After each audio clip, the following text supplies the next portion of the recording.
Donna, I hope all is well. Here's my little way for you to understand this. I'm going to give you this website.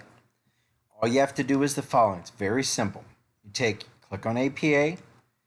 You're going to click on whatever you want to utilize that you're utilizing for your academic source. So let's say the book.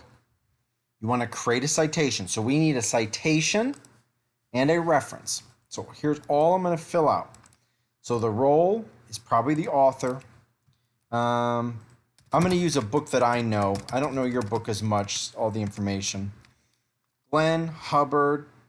Title of the book is Economics. Publisher is Pearson. 2019. Edition is 8th. So I filled in all the information I have. Okay?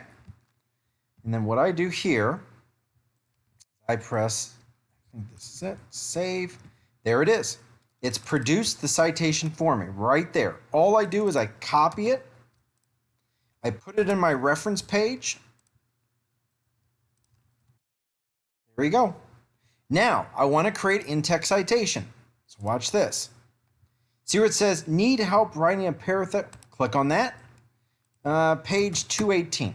I don't know. Copy and paste that, and it goes right after the sentence right there. I know the fonts would be, you'll have to update the font. That's all you do.